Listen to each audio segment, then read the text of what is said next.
നിങ്ങളുടെ ഇഷ്ട പരമ്പരകൾ എക്സ്ക്ലൂസീവായി സൺ നെക്സ്റ്റ് ആപ്പിലൂടെ തികച്ചും ഫ്രീ ആയി ഇപ്പോഴേ ആപ്പ് ഡൗൺലോഡ് ചെയ്യൂ.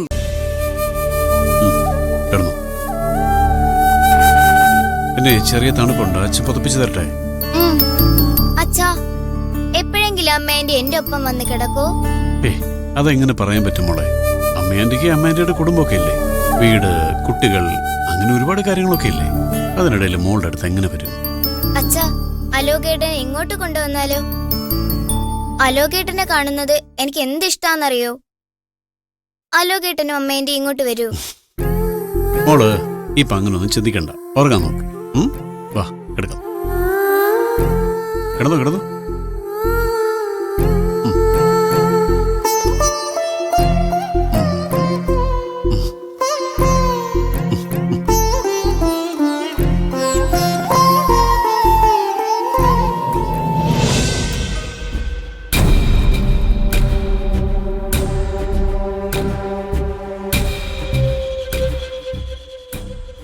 നാളെ തന്നെ പോവാൻ നിനക്ക് എന്താ ഇത്ര തിരക്ക്?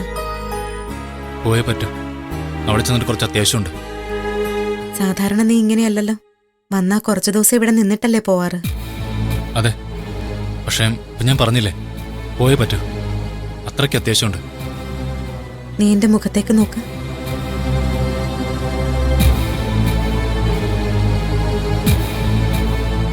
അവിടെ ചെന്നിട്ട് അത്യാവശ്യമുണ്ടെന്ന് നീ എന്റെ മുഖത്ത് നോക്കിയൊന്ന് പറഞ്ഞേ. വേണ്ട, നീ പറയണ്ട. എന്റെ മുഖത്ത് നോക്കി നീ ഇതുവരെ കളവ് പറഞ്ഞിട്ടില്ല, അതുകൊണ്ട് നീ പറയണ്ട മോനെ.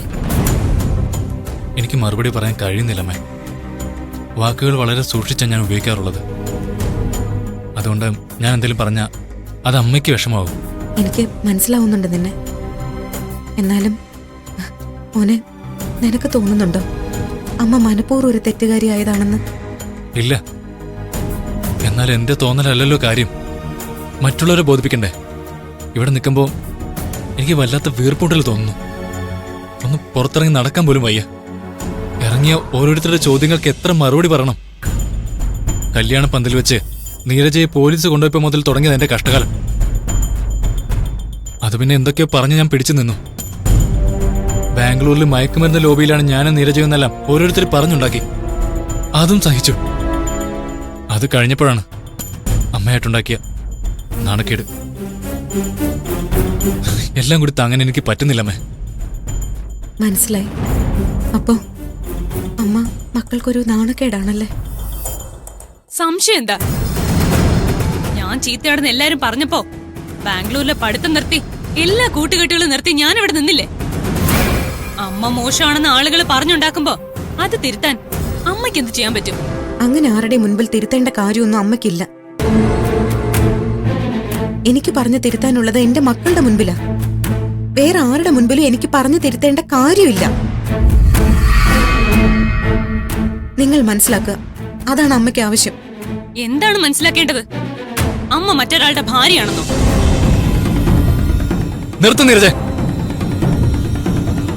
ആവശ്യമില്ലാതെ സംസാരിക്കാൻ നിന്നെ ആരും കൊണ്ട് ക്ഷണിച്ചിട്ടില്ല. സംഭവിച്ച കാര്യങ്ങളെ കുറ്റപ്പെടുത്തിക്കൊണ്ടിരുന്ന അതിന് മാത്രമേ നേരം കാണൂ. അതുകൊണ്ട് ഈ സംസാരം ഇവിടെ അവസാനിപ്പിക്കണം. നിനക്ക് അവസാനിപ്പിച്ചിട്ട് ഇവിടുന്ന് അങ്ങ് പോവാം. നാളെ നീ അങ്ങ് പോവും. ഞാനോ? നീ ഒരു കാര്യം ചെയ്, എനിക്കും കൂടെ രക്ഷപ്പെടാനുള്ള ഒരു മാർഗം കാണിച്ചതാ. ഒരു മാർഗം കിട്ടിയിട്ട് അത് നശിപ്പിച്ചോളല്ലേ നീ? ആ മാർഗത്തിന് വേണ്ടി അമ്മ കഷ്ടപ്പെട്ടുണ്ടാക്കിയ കുറെ കാശ് കളഞ്ഞോളാ നീ. കുറ്റപ്പെടുത്തുമ്പോ അതും കൂടി ഓർക്കണം. ഓ, തുടങ്ങി. എന്തു പറഞ്ഞാലും കഷ്ടപ്പാടിന്റെയും കണക്കുകളുടെയും കാര്യങ്ങൾ മാത്രമേ ഉള്ളൂ. കേട്ട് കേട്ട് മടുത്തു. നീ കണക്ക് എത്രയാന്ന് പറ, എന്നെങ്കിലും ഞാൻ തിരിച്ചു തരാം. അങ്ങനെ തിരിച്ചു കിട്ടാൻ വേണ്ടിയിട്ടല്ല അമ്മ നമ്മളെ സ്നേഹിച്ചതും വളർത്തിയതും. മോനെ, ഇങ്ങനെ പറഞ്ഞ് അമ്മയെ ന്യായീകരിക്കണ്ട. അങ്ങനെ ആരും പറഞ്ഞ് മനസ്സിലാക്കേണ്ട ഒന്നല്ല അമ്മയുടെ സ്നേഹം, അമ്മയുടെ മനസ്സ്. അത് കണ്ടു തിരിച്ചറിയാൻ കഴിഞ്ഞ അതാ മനസ്സിന്റെ നേര്. പറഞ്ഞു പറഞ്ഞ് സ്നേഹം ഉണ്ടാക്കിയെടുക്കാൻ കഴിയില്ല. ഞാൻ തെറ്റുകാരിയാണെന്ന് തന്നെ വിശ്വസിക്കട്ടെ. എന്നെങ്കിലും ആ വിശ്വാസം മാറും. ഒരു കാര്യം ഉറപ്പിച്ചു പറയാം, മക്കൾ അമ്മയെ കാത്തു നിൽക്കണ്ട. അവനവന്റെ സുഖം നോക്കി പൊയ്ക്കോളൂ. പഠിച്ച് ജോലി നേടി അവനവന്റെ ജീവിതം ഭദ്രമാക്കുക. അമ്മയെക്കുറിച്ച് ആരും ചിന്തിക്കണ്ട.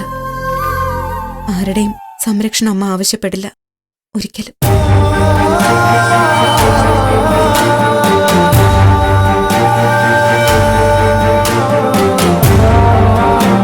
നീരജ, നാണക്കേടുകൾ എല്ലാവർക്കും ഉണ്ട്. അത് ഞാനും അനുഭവിക്കുന്നുണ്ട്. പക്ഷെ അതിനെ അമ്മ ഇങ്ങനെ നിരന്തരം കുറ്റപ്പെടുത്തിക്കൊണ്ടിരിക്കരുത്. സംഭവിച്ചത് മുഴുവൻ അമ്മയുടെ തെറ്റായിട്ട് ഞാൻ പറയില്ല. അപ്പൊ നിന്റെ മനസ്സിലുണ്ട് കുറച്ച് തെറ്റ് അമ്മയുടെ ഭാഗത്തുണ്ടെന്ന് അല്ലേ? എന്നാ ഞാൻ പറയുന്നു 100% തെറ്റും അമ്മയുടെ കയ്യിലാണെന്ന്.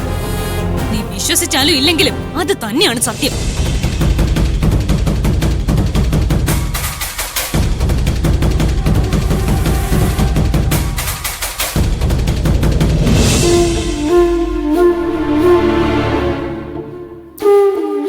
ശരണ്യ ഓഫീസിലേക്ക് പോകണോ? അതെ. ഇന്ന് പോണോ? അതെന്താ അങ്ങനെ ചോദിച്ചേ? ഇന്ന് വല്ല പ്രത്യേകതയുണ്ടോ?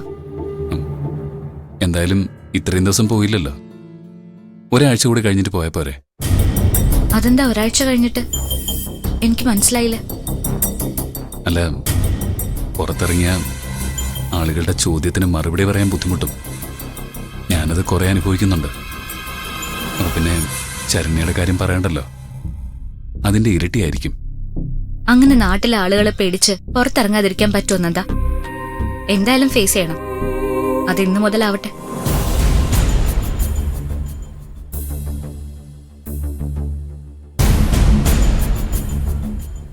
മോളെ,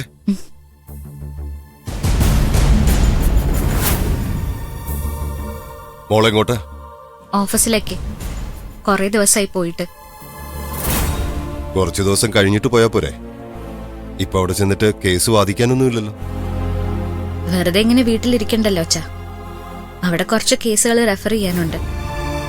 എന്തായാലും അടുത്ത വർഷം എനിക്ക് ഇൻഡിപെൻഡന്റ് ആയിട്ട് കേസ് വാദിക്കണം. അതിന് കേസുകൾ പഠിക്കണം. പഠിക്കുന്നതെല്ലാം നല്ലതാ. എന്നാലേ പഠിക്കാൻ സമ്മതിക്കണ്ടേ? ആര് സമ്മതിക്കണ്ടേന്ന്? നീ ഈ നാട്ടിൽ നടന്ന കോലാഹലങ്ങളൊന്നും അറിഞ്ഞില്ലേ? നിന്റെ അമ്മയുണ്ടാക്കി വെച്ച പേരുദോഷം പത്രത്തിൽ വരെ വന്നു. അതിന് ഞാൻ ഓഫീസിൽ പോവാതിരിക്കേണ്ട കാര്യം എന്താ? പോകണ്ടെന്നല്ല പറഞ്ഞത്. പക്ഷെ ശരണ്യയുടെ അനിയന് ഈ അവസ്ഥയുണ്ടായത് അമ്മ കാരണമാണെന്ന് ആളുകൾ പറഞ്ഞുണ്ടാക്കിയിട്ടുണ്ട്. ഏതോ മഞ്ഞപത്രത്തിലും വന്നിട്ടുണ്ട്. അപ്പോ ഈ പ്രശ്നങ്ങളൊന്ന് കെട്ടടങ്ങിയിട്ട് പോരെ ഓഫീസിൽ പോകാൻ? ഞാനും പറഞ്ഞച്ചാ, കുറെ കഴിയുമ്പോ എല്ലാ ആൾക്കാരും മറക്കും. അപ്പൊ കൂടുതൽ ചോദ്യങ്ങളൊന്നും ഉണ്ടാവില്ല. ഇവളിപ്പോഴേ ഇറങ്ങിപ്പോയി നാണം കെട്ടാ അത് എന്നെ കൂടെ ബാധിക്കില്ലേ? എല്ലാവരും കൂടി പറഞ്ഞ് എന്റെ മനസ്സ് തളർത്തി കളയരുത്.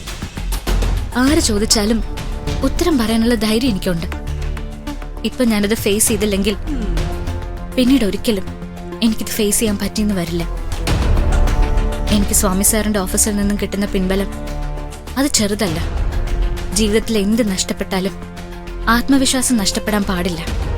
അല്ലേ അച്ഛാ? മോള് പറയുന്നത് ശരിയാണ്. എന്നാലും ഒന്നും കൂടെ ആലോചിക്കുന്നത് നല്ലതാണ്. അമ്മ ഒന്നും ആലോചിക്കാതെ എടുത്തു ചാടി. ഇനി മോളും എടുത്ത് ചാടിക്കോ, എന്നിട്ടങ്ങ് അനുഭവിച്ചോ.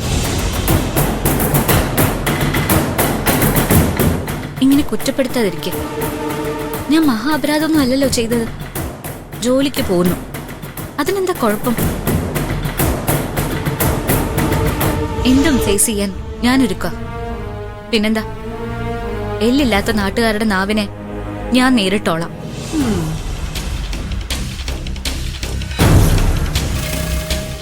ഞാൻ പോയിട്ട് വരാം.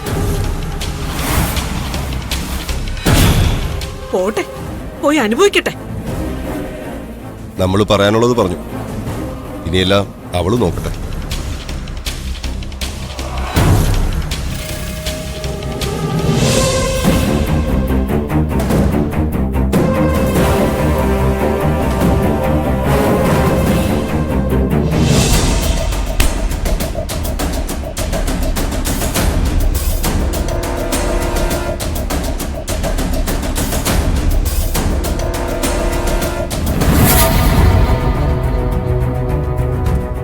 സിറ്റി ആയിരുന്നു എന്റെ ലോകം. അവിടെ ആയിരുന്നപ്പോ എനിക്ക് മനസ്സമാധാനം ഉണ്ടായിരുന്നു. ഇവിടെ എന്റെ സകല സ്വസ്ഥതയും നഷ്ടപ്പെട്ടു പോയി. അല്ലെങ്കിലും മെട്രോപൊളിറ്റൻ സിറ്റികളിൽ താമസിച്ച് ശീലിച്ചിട്ട് ഇവിടെ വരുമ്പോൾ ഏതോ കുഗ്രാമത്തിൽ വന്നതുപോലെ തോന്നും. അതിന് നമ്മളെ കുറ്റം പറഞ്ഞിട്ട് കാര്യമില്ലല്ലോ. നമ്മളെയല്ലല്ലോ, ഈ നാട്ടിലെ വിവരം കെട്ട ആളുകളെയല്ലേ കുറ്റം പറയേണ്ടത്. ഇവിടെ ഉള്ളവരെ മുഴുവൻ കൾച്ചർലെസ് ഫെലോസ് ആണ് നീരജ. മറ്റുള്ളവരുടെ ജീവിതത്തിലേക്ക് ഒളികണ്ടിട്ട് നോക്കലാണ് ഇവിടുത്തെ ആൾക്കാരുടെ പ്രധാന പണി. അതൊക്കെ സഹിക്കാം, പുറത്തിറങ്ങാതിരുന്നാ മതിയല്ലോ. ഞാനൊരാളെ ശ്രദ്ധിക്കാറ് പോലുമില്ല. പക്ഷെ അതുപോലെയല്ലല്ലോ വീട്ടിലെ കാര്യം. എന്നെ ഉപദേശിക്കും, കുറ്റം പറയും, എന്നിട്ട് സ്വയം ചെയ്യുന്നതോ വൃത്തികേടുകളും.